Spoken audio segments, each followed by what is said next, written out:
o'clock on July 2nd. Thank you very much for everyone for joining us at our work session for this afternoon. I'd like to call it to order, and I'll go to the next agenda item, which is public comment. Up to 15 minutes is allocated now for public comment, and each speaker will be limited to 3 minutes. If there are any additional requests from the public to address the board, time will be allotted at the end of the meeting for public comment, but shall be limited to additional 15 minutes. The chair requests that there will be no public comment on issues for which a prior public hearing has been held before this board. Melinda, do we have anybody in the public today that would like to speak to the board of directors today?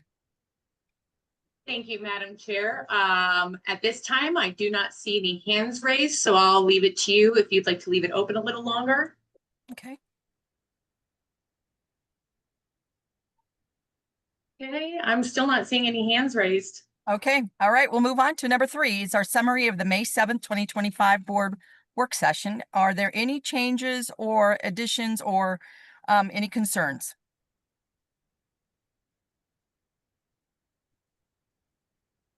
Okay, seeing none, I would ask for, I'm sure we're not doing any motions, but I would just say that they would be approved and move on to number 4, which is our 2050 Regional Transportation Plan Update Scenario Results. And I will turn the floor over to Alvin Vidal Sanchez. Sir, you have the floor.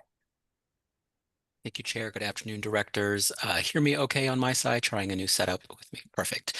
Well, I'll get the screen share going and touch on our item, which is scenario results.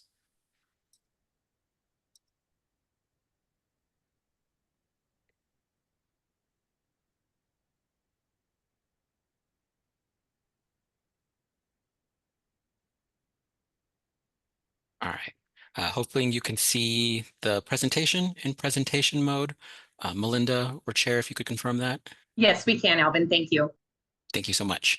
So this item is one of the major deliverables that we've been looking at for our Regional Transportation Plan update.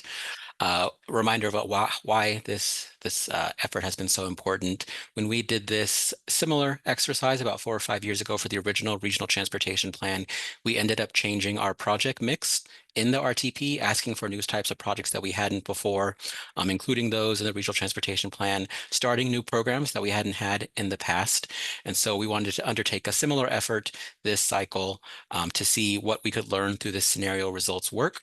There's a lot of results in the meeting packet. I recognize that this will be a summary presentation, a high-level presentation of those results, but we'll be running through the background that we got to get here with the results, outline each of the scenarios, and then what are some potential next steps that we're looking at with the results that we have before us.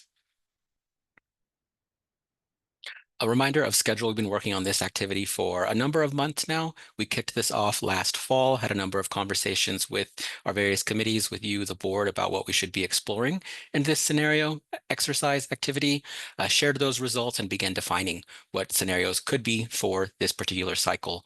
We spent a number of months defining those, modeling those, testing those, seeing if the results made sense. And so now we're in the phase this summer of sharing those results and looking forward. What could a candidate project solicitation process for the Regional Transportation Plan look like with some of the results that we're seeing? How could that potentially be altered? We leverage our land use model and our travel model to better understand how people are traveling in the region. And so when it comes to our land use model side, we're looking at land use, housing density, job locations, how are choices being made. And then when it comes to our transportation system, what are the networks that we're including in our travel model related to roadways, how people are choosing to travel in the region. And each of those influences each other and ultimately how we record mobility in the region. What trips are people choosing to take? How are they choosing to take those trips? Number of trips that are being taken. And so I'll be walking through some 3 key metrics that we looked at this scenario exercise, how different choices in our land use model scenario and different investment choices in our transportation scenario impact how people are traveling in the region. A quick level setting when it comes to scenarios. I'm sure many of you have been involved in scenario work through your own agency's efforts. I do just want to level set what scenario planning, scenario analysis means for us here at DRCOG. These are what if scenarios for us. We do not anticipate selecting one of the scenarios that you'll be seeing before you today as our scenario moving forward. It's about comparing each of them, comparing them to a baseline, as is noted on this slide. So it's not a rigorous evaluation. We're really interested in what we can be gleaning from these in terms of guidance we should be issuing, directions we should be looking at for our own planning work. What are the choices and trade-offs that are coming up with each of these? Are we okay with delay increase if that means there might be more transit walk bike trips? Are we okay with a VMT increase if delay is decreasing? So just some trade-offs that we'll be exploring during this presentation, but just to confirm and affirm that we will not be selecting one of these moving forward in a call for projects. It's about how can we use what we've learned to potentially change that project mix, change the guidance and direction that we have in our plan. So we have 3 transportation scenarios and 1 land use scenario. I'll run through each of these, define each of these, but each of them is being compared to the adopted regional transportation plan when we're talking about transportation and our current land use when we're talking about land use. So I'll define each of these just so we're set. But as we get into the various charts, various results, each of these are being compared to either the adopted RTP or the current land use.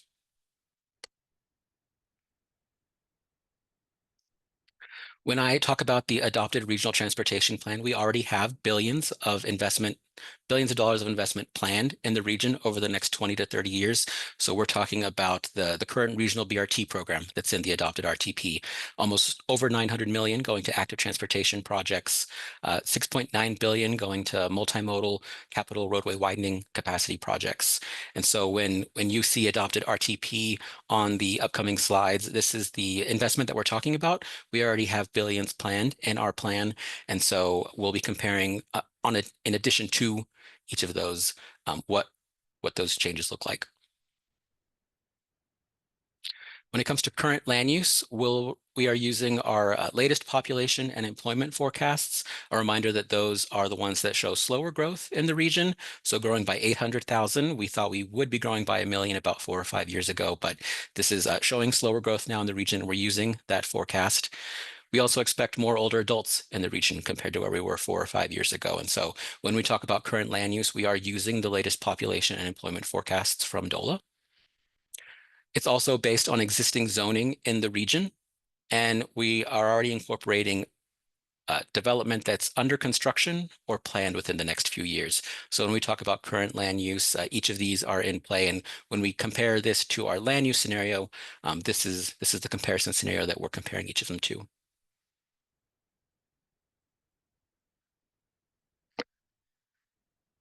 Like I mentioned, we still expect to be a growing region in the next 20 to 30 years, albeit slightly slower. And so we do still expect to grow by almost 800,000 people over the next 20 to 30 years by 2050, and then a 23% increase in employment in the region. So we are still a growing region, just not as fast or as rapid as we thought we might be 4 or 5 years ago. And with that comes anticipated increase in 3 metrics that we explored for this scenario exercise. You're going to see these 3 metrics in the presentation as I move forward. So just want to run through each of them. Vehicle miles traveled, vehicle hours of delay, and then transit walk bike trips.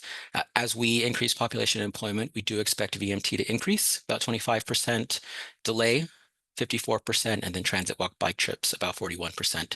So this dark green bar is what we'll be comparing each of these transportation and land use scenarios to.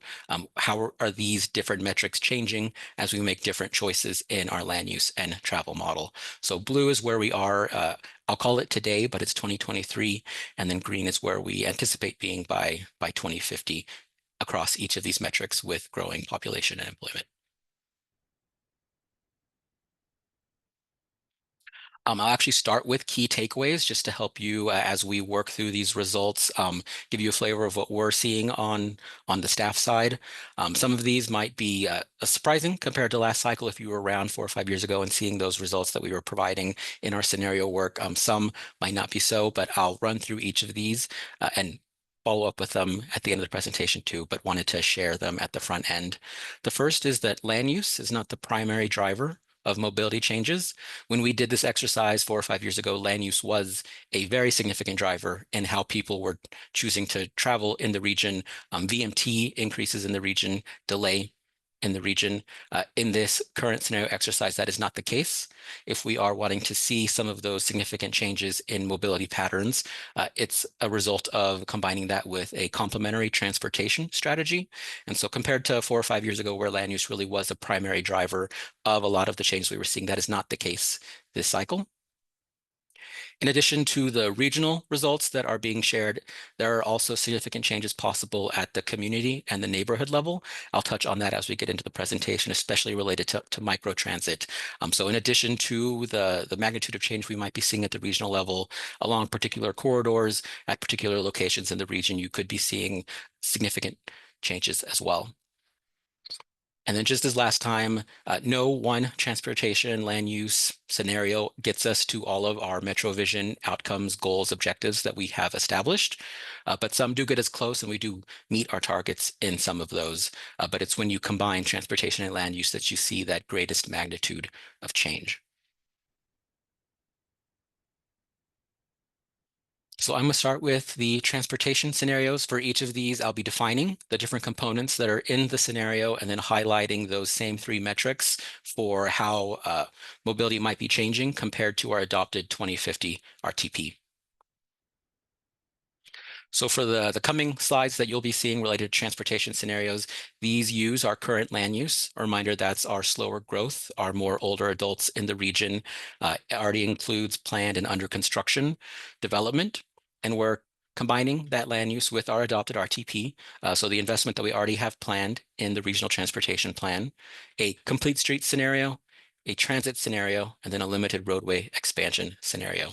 And then we did end up combining a few of the transportation scenarios. As we saw, they were complementary to each other. Starting with the complete street scenario, there are 3 main components to this. There is more bicycle and pedestrian infrastructure that we are investing in the region, assuming more e-bikes and e-scooters being used for trips across the region. There's an increase in telework. And then a new piece that we hadn't explored previously was reconnecting communities across limited access freeways, highways, expressways.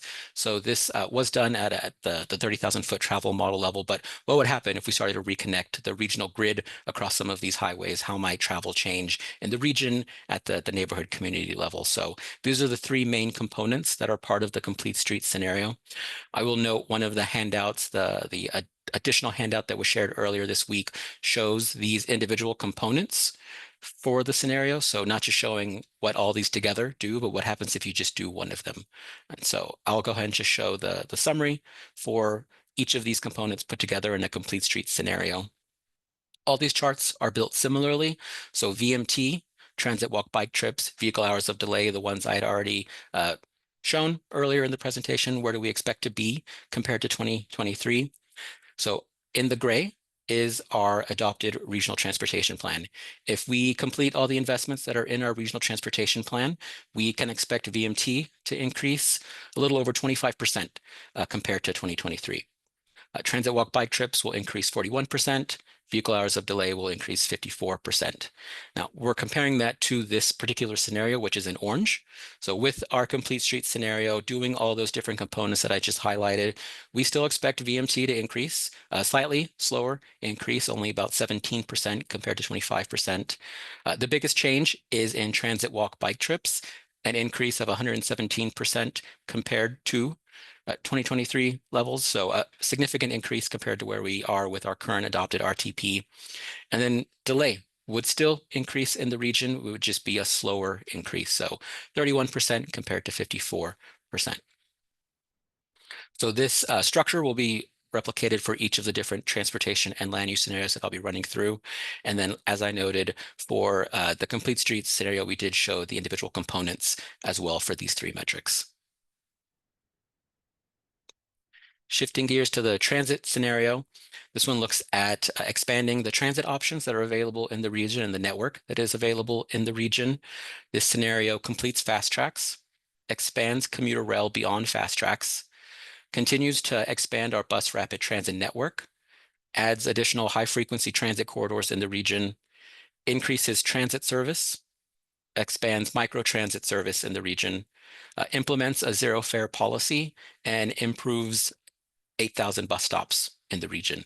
And so this is based on work that we had done previously related to the transit scenario, work that's been done since this original RTP adoption related to BRT development, the interest that has ballooned across the region in microtransit, RTD's own work in what it would take to improve their bus stops across the system.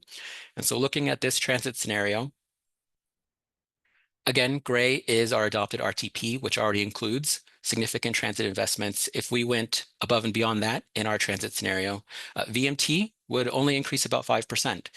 That's an increase of 5% when we're still adding 800,000 people to the region.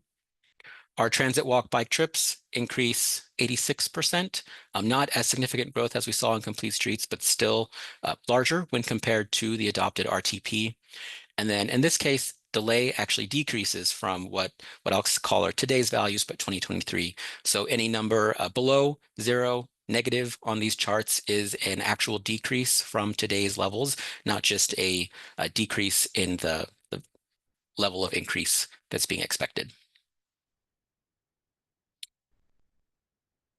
Then our third transportation scenario is our limited roadway expansion scenario. This one is a shift from the previous two. The complete streets and the transit scenario takes our adopted RTP and adds to it. This one takes our adopted RTP and removes particular components from it. So I do want to be clear that this is not an add-on compared to the previous two. It looks at our adopted regional transportation, completes all of the investment except for regionally funded roadway capacity projects, which are in blue. And then orange would be no additional locally funded roadway capacity projects wider than 4 lanes. And so limiting the capacity expansion in the region using our regional funds that CDOT and DRCOG control, and then also exploring locally funded projects.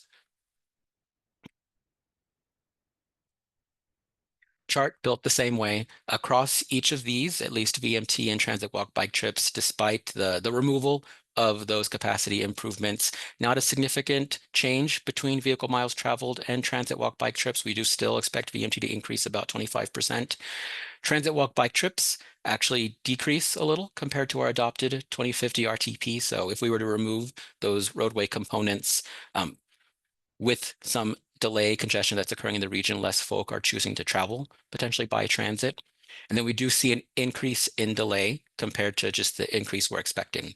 So with the adopted RTP, we expect delay to increase 54% in the region.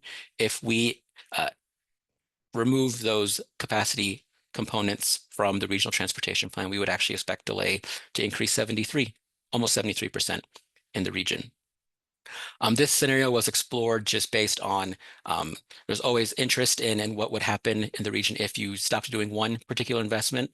In this case, you're seeing that just not doing roadway widenings doesn't shift folk into transit or walking or biking. We actually do see a decrease at the regional level compared to our adopted RTP, and there is an increase in delay as some of those facilities are no longer being improved.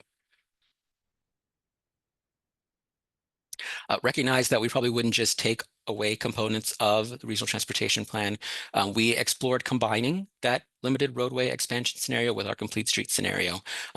Obviously, not all funding that might be on those projects could go 1-for-1 to other types of projects like bike ped, telecommuting, reconnecting across the limited access expressways, but much of it could, and so we did combine it with the complete street scenario as compared to the transit scenario. And in this case, gray again remains the adopted RTP, but orange, that combined complete streets with limited expansion scenario. We still expect VMT to increase a little slower to 16%. Transit walk bike trips do increase comparatively to the adopted RTP, up 117% compared to 41. And then there would be a slight decrease in delay with this combination scenario. So still growing, but only 44% compared to 54% in the region.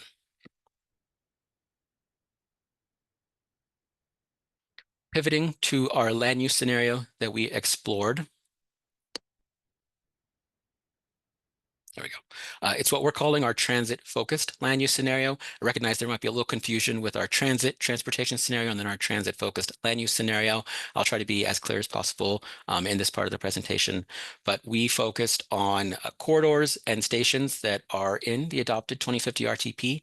So we already have, like I mentioned, a lot of investment planned in the regional transportation plan. We already have a robust light rail, commuter rail network. And so leveraging that network and the planned investments, we focused growth around these areas in our land use model. And then tied to that, we increased capacity in those areas and ended up decreasing capacity outside these areas to push growth into these geographies that we're calling transit focused. So these are most of the lines and dots on the map that you're seeing, focusing growth around our rail corridors, our BRT corridors, our high frequency corridors that are implemented or planned in the adopted RTP.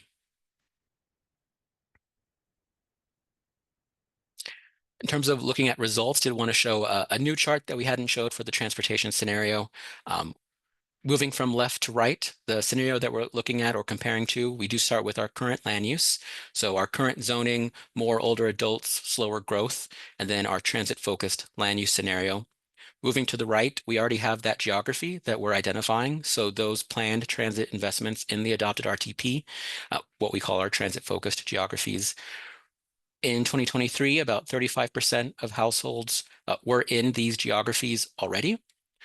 When we look at the share of households by 2050, we would expect that to be 36% in our current land use scenario. If we focus growth around those geographies, we could expect that share to grow to 41%.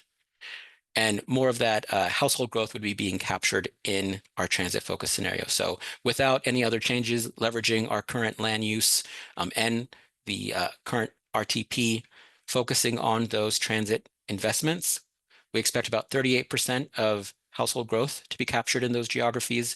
If we focus growth in them, 57% of growth would be captured in those geographies comparatively. And then bringing it back to our mobility metrics that we had been sharing, looking at VMT, transit, walk, bike, and vehicle hours of delay. This gets back to that first point I made earlier in the presentation that land use is not a primary driver of mobility changes in the region. As you explore this graph, look between each of these three metrics. Gray is our current land use, and then purple is the transit-focused land use where we are focusing growth around those transit investments that are in the RTP. You're not seeing significant movement across each of these. So it's the combination of land use and transportation scenarios, complementary transportation scenarios that are moving the needle when it comes to mobility changes in the region across these three metrics.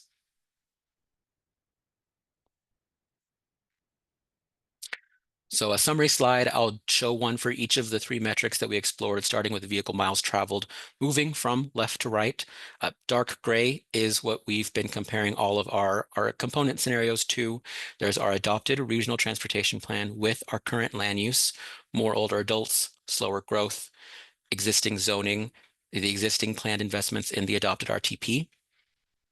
Moving to the right, we start combining various scenarios and the RTP with our transit-focused land use scenario. So the next four graphs, next four bars are using those transportation investments and combining them with the transit-focused land use scenario.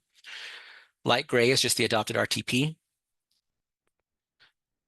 Green is our complete street scenario combined with our transit-focused land use scenario, seeing VMT increase about 15% compared to what we would expect with the adopted RTP and current land use of 25%. Transit VMT increases 3.7%, pretty significant, seeing as how we're still adding 800,000 people to the region. And then as with other charts, any value that's a negative number below zero in this case is an actual decrease from 2023 conditions. So in this case, if we combine complete streets and transit investments and focused growth in our transit investment areas of the RTP, we would see a decrease of 5% in VMT compared to 2023. Shifting to transit, walk, bike trips. Again, this chart is structured the same way, starting with the adopted RTP and our current land use, and then moving into the different transportation options combined with the transit-focused land use scenario. We do expect transit, walk, bike trips with the adopted RTP and current land use to increase 41% by 2050. If we pair that RTP with the transit focus scenario, increases about 43%, not a significant change. But when we start pairing complementary transportation strategies with that transit focused land use scenario, you start seeing greater growth in VMT compared to the adopted RTP and 2023 levels, with the greatest being the complete streets plus transit combination scenario. And then finally, vehicle hours of delay, again, built the same way as the chart. We see the greatest change when it comes to delay with the transportation scenario combined with the transit-focused land use scenario, and then the combination transportation scenario with the transit-focused land use scenario. So again, negative numbers showing that decrease compared to 2023 levels. Again, emphasizing that it won't just be one scenario that helps move the needle, but complementary transportation strategies are needed to help see changes at the regional level for those mobility patterns. I did want to highlight microtransit because there's been a lot of interest in the region around it. In this case, our travel model can't capture microtransit as well as some of the other fixed route network components, but we did want to explore what expansion of microtransit could look like in the region. And this gets to that significant change I noted that communities, neighborhoods could feel with some of these investments. And so we leveraged data that we had available through our local partners who have microtransit services already available. What would it look like for a community to have microtransit implemented in their neighborhoods, in their communities? And so residents have more freedom, are better connected to everyday services. There are an additional 150 to 250 rides taken per day. That's not something you can capture in a regional model that's looking at many more rides, trips per day, but it's an important connection that we did want to highlight. If microtransit was implemented across the region, different communities could see important connections being made for their residents. And there's also the opportunity for hiring preferences to go to the local residents who know the community, who know their residents the best. So just as I started, I'll close out with these key takeaways that staff have found through this scenario work. Again, emphasizing that land use is not the primary driver of mobility changes.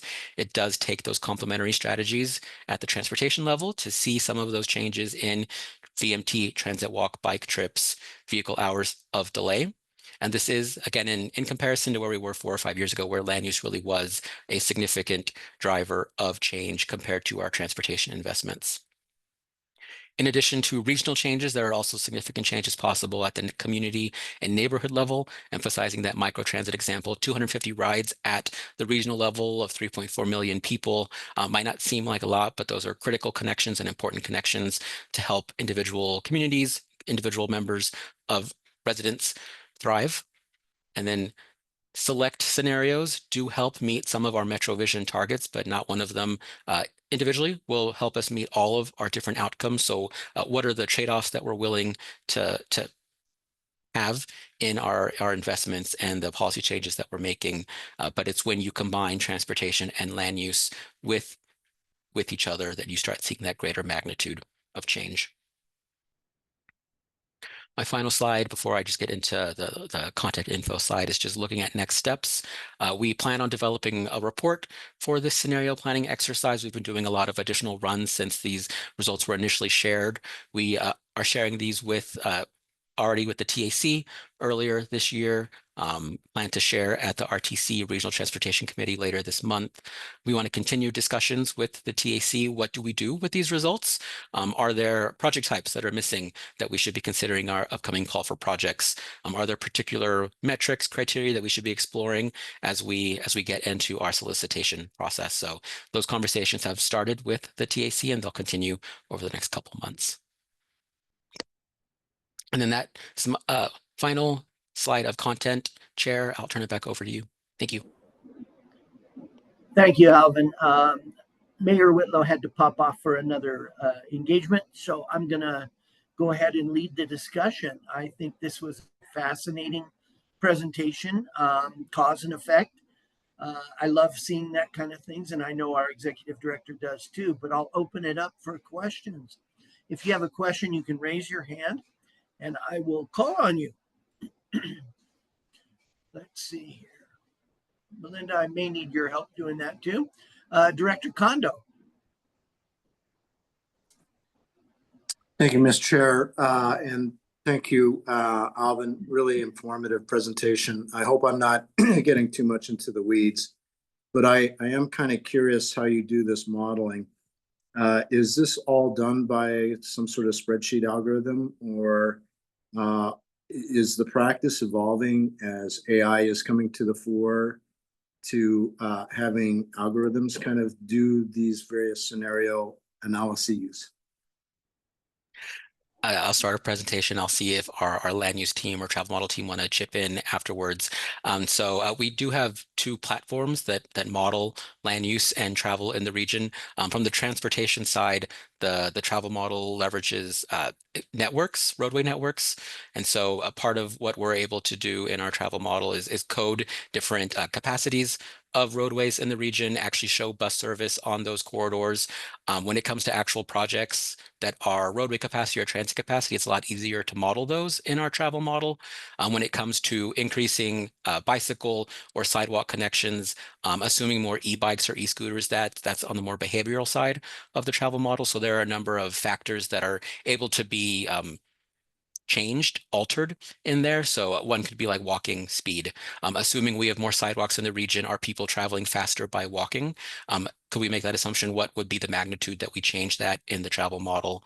There's a sidewalk density component to that piece as well. If we're assuming more sidewalks in the region, do we up that density in our travel model? So we don't, for sidewalks or bicycles, don't have a separate network. We capture that through either attractiveness factors, as we might call them, or like density in the model. But it's when it's motor vehicle or transit capacity, we're really easily able to capture a bus project in the model, a roadway widening in the model. We're able to code that a little differently. Okay, gotcha. Thank you. Thank you. Director Levy. Yeah, thank you. This is really amazing. I'm kind of blown away by how clear the data is and how clear the results are. And I need to spend a whole lot more time with it. But I'm really struck by your comment that that land use is no longer the determining factor, on VMT and all of this, that we had been sort of the thing that everybody was working on and focusing so much on, saying, we've got to do higher density, we've got to, do mixed use, et cetera, and that's going to get us to the VMT reductions.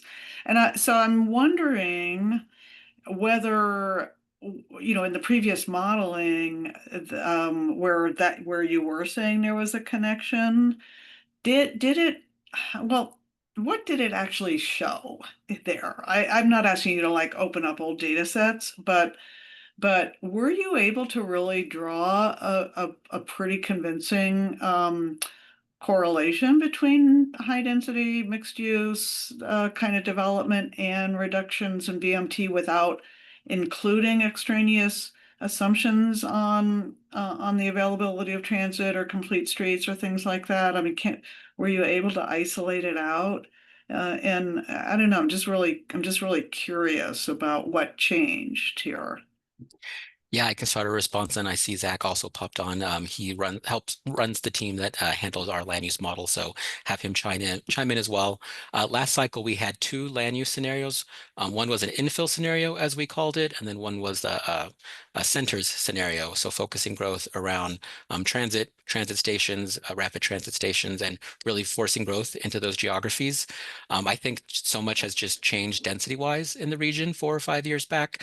We in general are a more dense region. A lot of the areas that we're focusing on in this particular transit focus scenario this cycle already have a high zoning capacity, more than what we were trying to get to in terms of that 40 dwelling units per acre. So a lot of those areas are already zoned higher than that.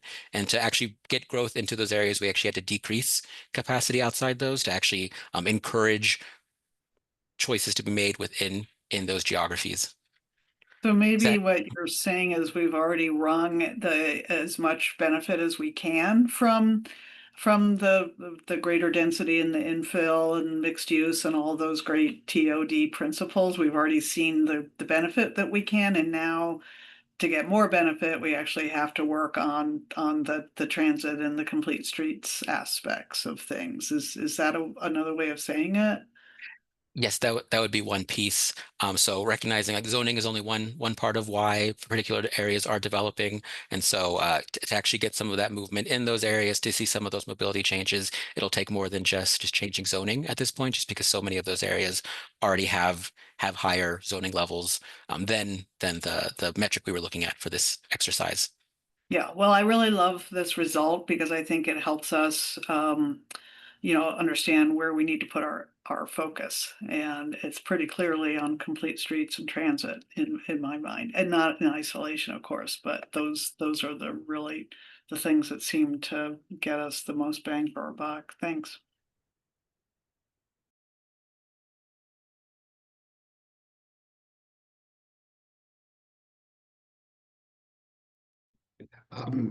If I might, I'll add a tiny bit of clarification there that I think all the results from the last RTP are still valid in terms of the benefits of increasing density with land use. The key is that this time the results are not showing that zoning changes alone are going to get those. So as Alvin's talking about, the region, big portions of the region already have high density zoning. The location of housing and the type of housing is still critically important, but upzoning in and of itself may not be the solution. There are other barriers and incentives that are kind of not getting housing of the type in areas where we need it.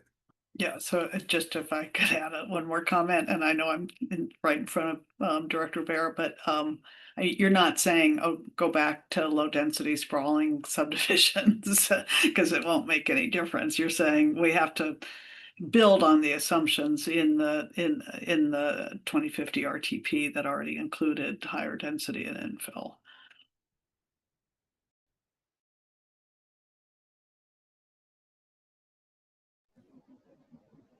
Okay. Uh, Director Rex. Mr. Chairman, if it's okay, I can hold my comment. It Okay. doesn't relate to the last discussion. Thank you. Director Bear. Thank you. Thank you for the presentation. I just had a quick question about growth numbers, of course, from Erie, and curious about. So staff has shared with me that they're not seeing the numbers that reflected in the TAS. I'm going to pretend like I remember what that stands for, but that those are the directly related to the census numbers, and so I'm curious if there's opportunity for us through this process to sort of chunk out into more sub-regional growth. Because if you look at the Northwest or the Southwest Weld area on slide, I think it's 8, the complete street scenario, we don't have any fiscally constrained projects included in that. And also our growth numbers maybe aren't reflected if it's more regional. I'm wondering if there's opportunity to do more sub-regional growth numbers here. And I guess I'll just start with that question. Yeah, so I'll start. For the scenario work, we use regional control totals. So what do we expect the region to grow by over the next 20 to 30 years? Leaning on DOLA's forecast for that. One exercise that we do have to complete following this, that's just part of our typical development, is using county control totals. So we recognize all the growth will not be in one particular area. What do we expect to see at the county level? So that is one thing we will be taking into account as we move forward into it. I will see if Zach wants to chime in on anything related to what I believe is the small area forecast work that the team has been leading, and the communications they've been having with local governments around growth they're expecting in their communities. I think the only comment would be that I think 100% correct that there are differing growth rates across this region, and some of the counties are definitely going to see much faster growth than other counties.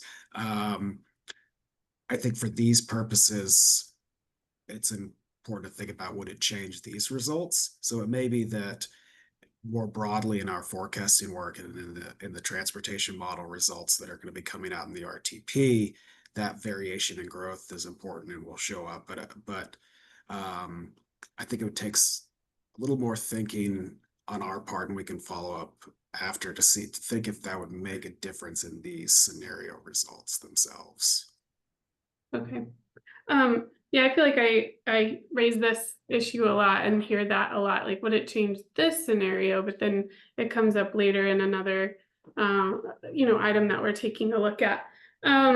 So, and then you talked about older adults and the increased population. I know in Erie, I get to volunteer with our older adults, who's a very, very robust group.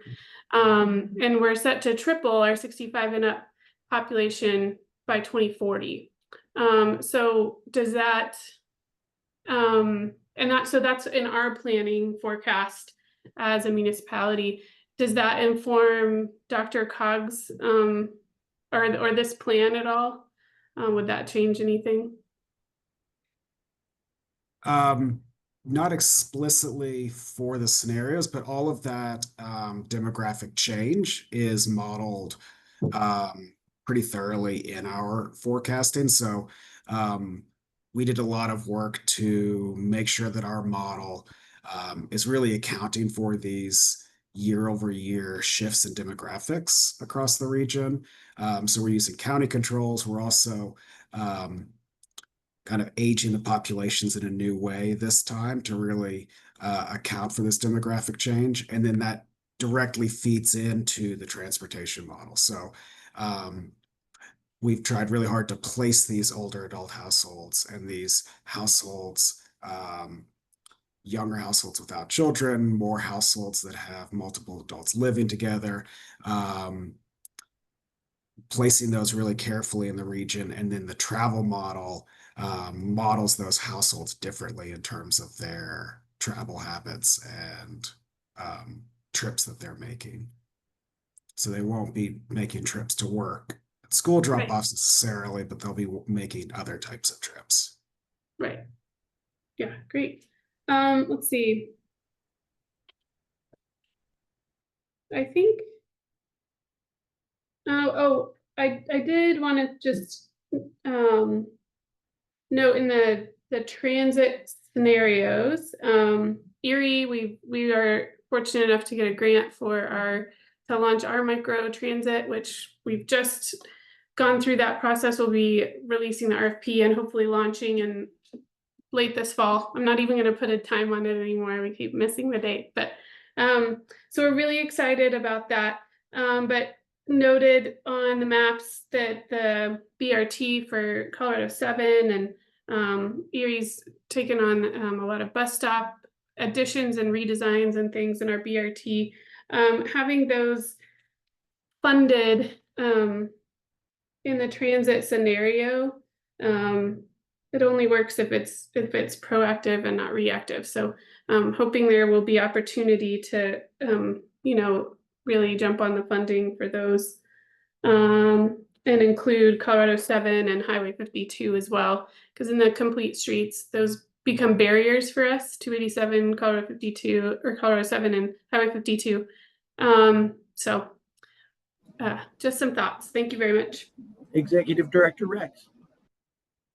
Thanks, sir, very much. Jacob, did you want to respond to that before I get in? Yes, please, if I could cut in front of my own executive director, I'd appreciate that. Thank you, Mr. Chairman. I appreciate the flexibility. Yeah, thank you. No, I just want to sort of supplement staff's excellent remarks with just a couple finer points. When it comes to older adults, the short answer is yes, we are accounting for that. Even if our numbers at the regional level may not quite exactly match an individual jurisdictions level, I want to be very clear that that is one of the thematic things that we're seeing on the land use side, is the much greater increase in the proportion and the actual absolute number of older adults in this region over time. And it's something that we're taking into account as we go through this plan update because the region is changing, not just the absolute numbers of growth, as Alvin said, 800,000 as opposed to 1 million population increase, but the types of growth that we're going to see over time and how that's going to influence what's needed from a transportation perspective, right? Older adults have different needs than younger adults, for example. So that's all part of what we're taking into consideration in this work. So I wanted to reassure about that. And then, Director Bear, to your point about transit and BRT, we hear you. We appreciate those remarks very much. As Alvin alluded to at the beginning of this presentation, that's all leading towards the next phase of our 2050 Regional Transportation Plan update, where we will be doing a candidate project solicitation and thinking about the types of priority investments that we want to have in the plan. And transit and BRT in particular has been a strong focus in the plan. We expect it to continue to be. We're also updating something that's called a coordinated transit plan, which is sort of a supplemental piece of this overall plan, where we really want to be thoughtful about the types of transit investments. It's what's needed in different parts of our region because we don't have a one-size-fits-all region. And so for a fast-growing community like yours, and the transit needs that are in your community might be a little bit different than another part of our region, but we want to take that into consideration as we build this plan. And so those opportunities for project identification, for funding, for getting in the fiscally constrained plan will be upcoming later this year. Thank you. Executive Director Rex. Great, thank you very much. I always hate going after Jacob though, because he's so on point all the time. But listen, I just wanted to share my perspective on this a little bit as an old transportation modeler myself. I kind of do geek out over this type of stuff, and the models are so sophisticated nowadays compared to what I used, the old four-step system back in the day. I mean, these activity-based models are quite intricate, and it takes an awful lot of time to calibrate and validate these models. And I appreciate all the work the staff does on this. I will say that, it was a former DRCOG employee modeler that said to me one time, he goes, Doug, but don't forget, right? A model is it's a model, not an oracle, right? So you have to keep it in perspective exactly what the purpose and role of modeling is in transportation work. And my takeaways from this modeling exercise is that it's the enormity of the transportation system that we have in this region.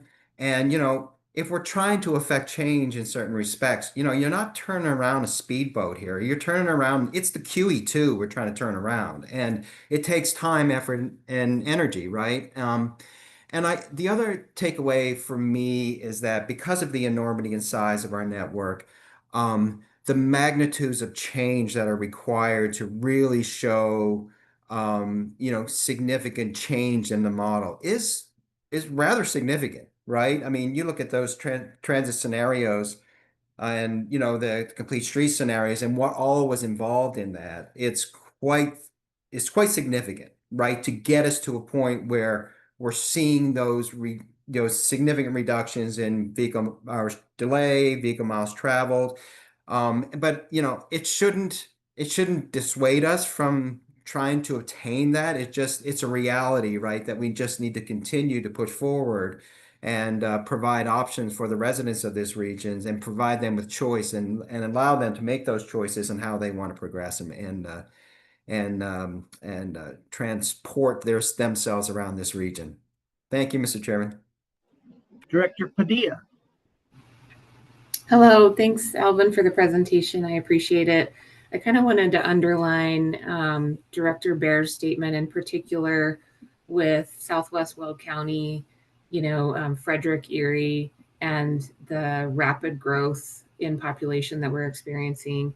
And, since we are talking about money and funding based on the data that is used, I just want to be sure that kind of in every decision about where that funding goes, that the correct data is being used for the growth that we're experiencing. And that just wanted to call attention to if we're relying on DOLA or if we're relying on other sources, that we kind of put a fine point on that. I know,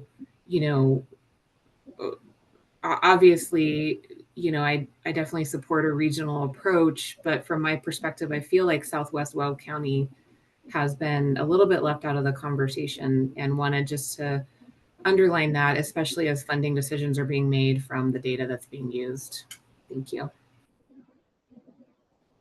Thank you very much. Anybody else have any questions or comments for Alvin or Jacob or Zach?